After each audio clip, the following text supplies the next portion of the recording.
Qual é o seu time? Flamengo. Tu é flamenguista. Você quer para o seu time o melhor técnico ou o pior técnico? O melhor. Com a melhor comissão técnica ou com a comissão técnica mais ou menos? Você quer que o técnico chame para trabalhar com ele a melhor comissão técnica do mundo ou os amigos dele? Tudo de excelência. Os Você melhores. gostaria que o presidente, o governador do estado do Rio de Janeiro influenciasse quem vai ser o técnico do Flamengo, do Fluminense? Ou não tem nada a ver? Você acha que ele tem que ser escolhido pelo critério técnico? O governador, ele foi eleito e ele tem essa possibilidade. Agora, na escolha dele, ele tem que escolher os melhores. Assim como, por exemplo, no teu programa, você tem o direito de escolher também os melhores. Você, de alguma maneira, criou o programa, né? E você quer que os melhores estejam aqui. Como assim, como você vai comprar os melhores microfones, as melhores câmeras, o melhor jogo de luz, enfim. O governador também tem esse direito. E nessa escolha, ele tem que fazer uma escolha profissional, técnica, os melhores em cada área, sem dúvida. Então, aí que eu vou chegar. O governador escolhe o melhor técnico. No Rio de Janeiro, tem-se uma prática muito antiga de que trocou o governador, troca tudo. Muda tudo. Muda o delegado da delegacia, muda o comandante do batalhão, vem de cima para baixo.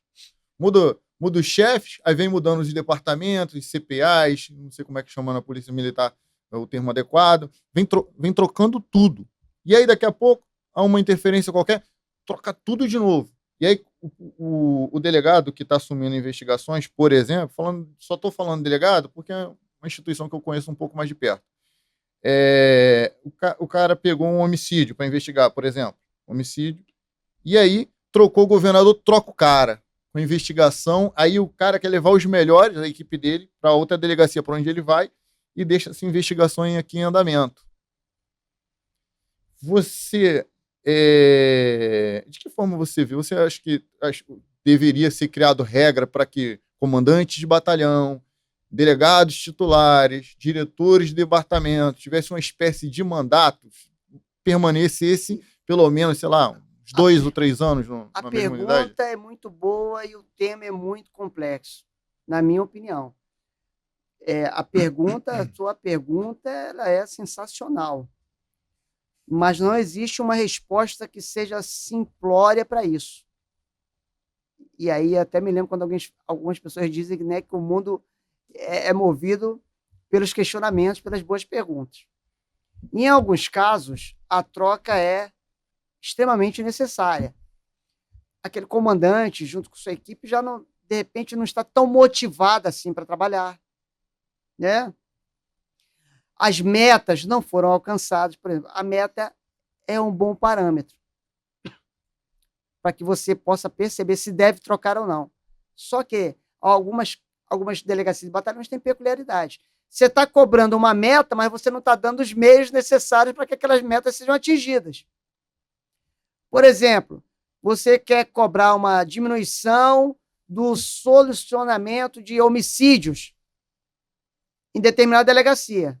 Mas você só tem 2 inspetores trabalhando homicídios. Então, você está cobrando uma meta adequada, mas e os meios para que essas metas sejam atingidas? Você, enquanto Estado, não está dando. Então, você está cobrando de um determinado batalhão que o batalhão diminua o índice de assaltos a veículos, mas aquele batalhão tem, sei lá, 50 viaturas baixadas. Mas a cobrança não diminuiu. A cobrança continua nas alturas. Mas os meios, o Estado não está dando. Entende? Veja como é complexo. Você está me trazendo um questionamento, eu estou trazendo outro. Eu não tenho uma resposta para isso. Agora, existe o famoso bico. Na regulamentação, na lei orgânica, nós estamos tentando fechar a porta para as punições geográficas, que muitas vezes são injustas.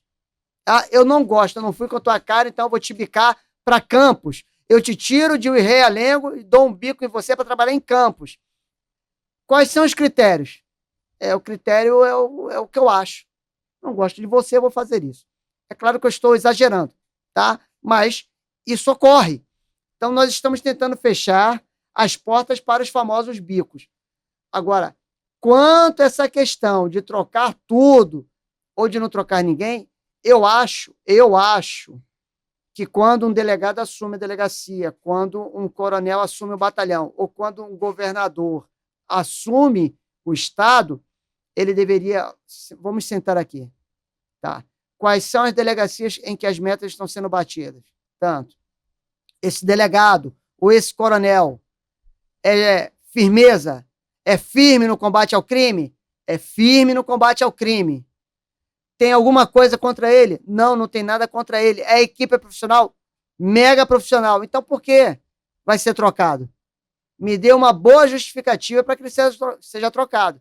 Não temos. Então, talvez, no caso desse, ele tenha que ser mantido. O delegado ou o coronel. Eu costumo dar nome aos bois, né? Por exemplo, eu respeito muito, e só vou falar isso porque não é intromissão da minha parte, mas, enquanto policial civil, eu não sei nem onde que ele está. Não sei. Acredito que a troca tenha sido criteriosa, mas, por exemplo, o doutor Cláudio Góes, onde que ele está? Né? Todo mundo fala, caramba, mas é um baita delegado. Não está mais na DAS, né? Saiu da DAS. Saiu. Deve ter suas razões, o que está lá deve estar fazendo um excelente trabalho. Mas eu poderia chegar e perguntar, bom, e o Cláudio Góes? Não poderia ser aproveitado numa outra delegacia, com toda essa bagagem, com toda a experiência? E o secretário dizer, olha, Márcio, eu acho que sim. Vai aparecer a oportunidade, vai chegar o momento dele ou não vai chegar o momento dele. Então, estou dando exemplos, eu gosto de dar exemplos palpáveis, certo? E assim nas outras áreas. Então, a sua pergunta ela é muito difícil de ser respondida, mas eu acho que você tem maneiras de amenizar os erros na hora da tomada de decisões, que é ver caso por caso. Olha, vou trocar os diretores, os CPAs, né, na Polícia Militar. O segundo CPA comanda todos os batalhões da Zona Oeste, desde lá do 27º, se eu não me engano, lá de Santa Cruz, até o 31º, que cobre a região de Barra, Recreio. É uma área complexa, é uma área difícil. Vou trocar o segundo CPA. Tá, vai trocar por quê? Porque eu acho que ele não rendeu o que deveria. Tá bom. Então vai trocar. Ao segundo CPA, o coronel que chegar lá, ele vai querer trocar, ou pelo menos vai avaliar os comandantes desses batalhões. Enfim, tem que ter critérios, alguns critérios. Por que eu te perguntei isso? Eu te perguntei isso pelo seguinte, porque muito que se questionou quem era o técnico, né? Qual era o profissional técnico que estava lá para discutir a necessidade da DPF 635 e quais eram as medidas corretas a serem tomadas. Eu tenho certeza. E se os técnicos foram ouvidos se também. tivessem sido chamados, um delegado da Polícia Civil, um coronel da Polícia Civil, um superintendente da Polícia Federal aqui no Rio de Janeiro, um superintendente ou delegado da PRF, eu não sei o nome que se dá ao topo de carreira da PRF ali, o responsável. Acho que é o diretor, né, geral da Polícia Federal. Acho que é diretor no Rio de Janeiro. Na Rio de Janeiro acho que é superintendente. Superintendente. Eu então, acho. Essa galera toda tivesse sido chamada lá, vamos implementar uma ADPF lá no estado onde vocês atuam. Sim. Nós temos os nossos critérios jurídicos, tem aqui a equipe política, tem os critérios políticos e vocês vão entrar com a técnica. Então, quando a gente não faz isso para decidir tecnicamente quem é o melhor para a área, quem não é o melhor para atuar na região, fala assim, como comandante de batalhão, como titular da delegacia, como diretor de um departamento, a gente não tem como exigir lá em cima quando alguém desconsidera a técnica e fala, tem que usar a câmera, tá? Mas essa câmera não é...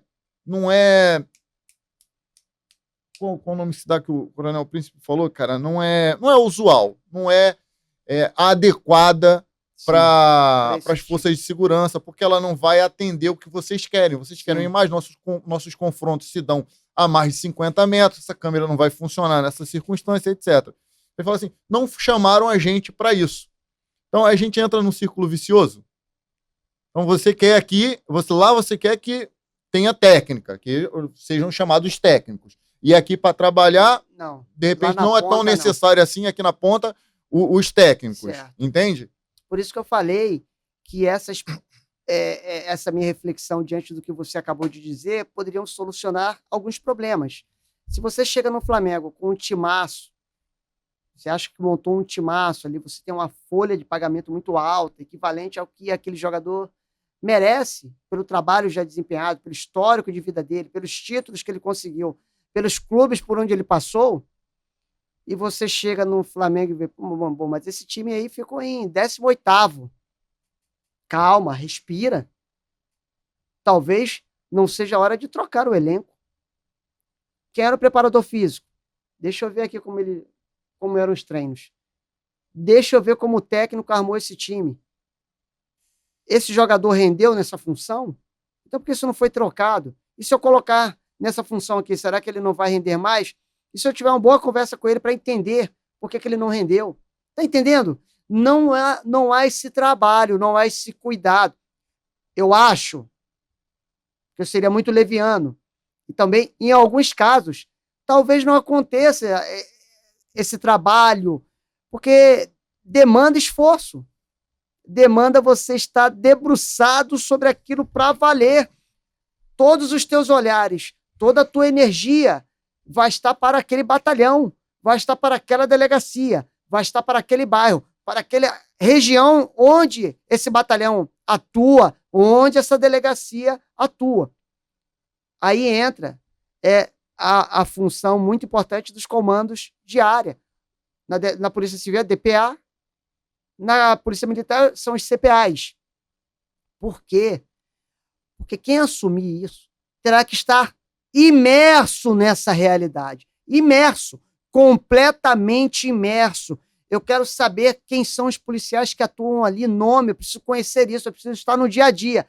Eu não posso querer ser um CPA ou um DPA, por exemplo, por causa do título, sabe? Para ter o aplauso, o louvor, ou por causa de uma gratificação. Eu não posso querer ser delegado titular por causa disso, eu não posso ser comandante de um batalhão por causa disso. O meu interesse tem que ser o interesse da sociedade. Eu estou ali para combater criminosos. Eu estou ali para que tenha paz aquela região.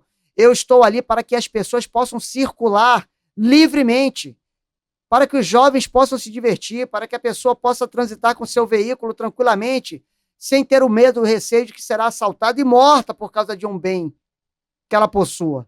Entendi. Então é isso. Roberto, a gente aqui já, assim, eu tenho uma ideia aqui que eu não sei se é a melhor, né? Mas a gente fala muito sobre essa questão de interferência política. Dentro da elaboração da defesa dessa ideia, eu acho muito boa. Mas eu queria escutar o que você acha sobre isso. A impressão que nós temos é que o Ministério Público tem uma interferência política menor do que as polícias. E eu acredito que um dos motivos dessa interferência ser menor é a nomeação do Procurador-Geral do Estado. Sim.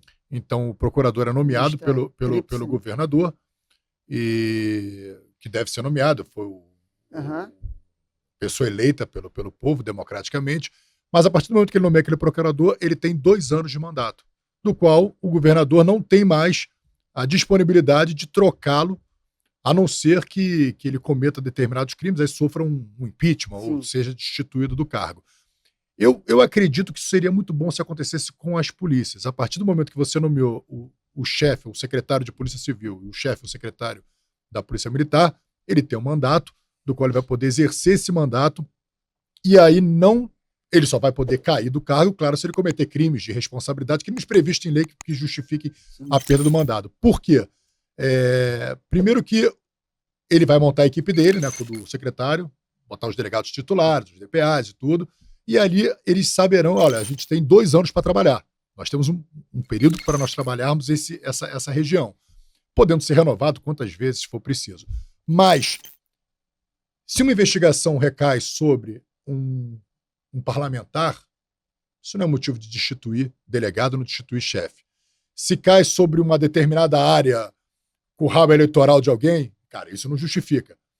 E aí você deixa realmente a polícia trabalhar como deve ser trabalhado, sem as interferências políticas. Porque hoje, se o nosso atual secretário começar a investigar uma pessoa próxima a um político, tal, não sei o quê, cara, é numa canetada, amanhã ele está fora do cargo. E bota outro secretário. Se esse secretário investigar, troca e bota outro secretário. E aí nós mesmos policiais vivemos numa insegurança enorme e, principalmente, isso atrapalha muito o trabalho que tem que ser feito, que é de investigar, de prender. O que você acha sobre isso? Eu acho que a sua colocação é tão boa quanto a do Brito agora, né? É um nível altíssimo também de complexidade.